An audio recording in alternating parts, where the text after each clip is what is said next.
চট্টগ্রাম ১ আসন থেকে নির্বাচিত মাননীয় সংসদ সদস্য জনাব নুরুল আমিন। বিসমিল্লাহির রহমানির রহিম। মাননীয় স্পিকার, আপনাকে ধন্যবাদ।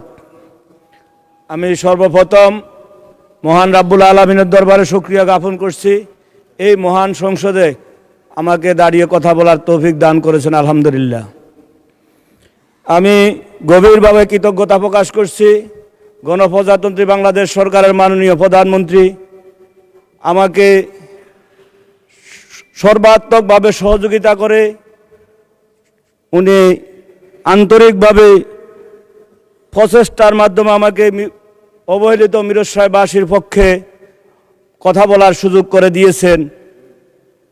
আমি একই সাথে প্রিয় মিরসরাইবাসীর প্রতি কৃতজ্ঞতা জানাচ্ছি, আমাকে মহান সংসদে তাদের প্রতিনিধি হিসাবে তাদের পবিত্র আমানত ভোট দিয়ে আমাকে এই সংসদে পাঠিয়েছেন।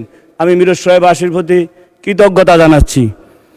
আমি আমার সংসদীয় এলাকা চট্টগ্রাম ১ মিরসরাই ভৌগোলিক কারণে অত্যন্ত গুরুত্বপূর্ণ উপজেলা। ইতিমধ্যে এশিয়ার বৃহত্তম অর্থনৈতিক অঞ্চল গঠিত হয়েছে, যার কারণে দেশের বিভিন্ন অঞ্চলের মানুষ তাদের জীবন জীবিকার জন্য মিরসরাইতে আসেন কর্মসংস্থানের জন্য। কিন্তু দুঃখের বিষয়, এই আমার মিরসরাইতে এখন প্রায় 12-14 লক্ষ মানুষের বসবাস। একটি মাত্র হাসপাতাল, যার উপর মানুষ নির্ভর করে 50 শয্যা বিশিষ্ট হাসপাতাল মস্তাননগর, তাও যান্ত্রিক অনেক ত্রুটিপূর্ণ। এই মতো অবস্থায় আমি মানুষের প্রত্যাশা, জনপ্রত্যাশার দিক থেকে মানুষ প্রত্যাশা করে এই হাসপাতালকে 250 শয্যা বিশিষ্ট হাসপাতালে পরিণত করার জন্য আমি মাননীয় ধন্যবাদ।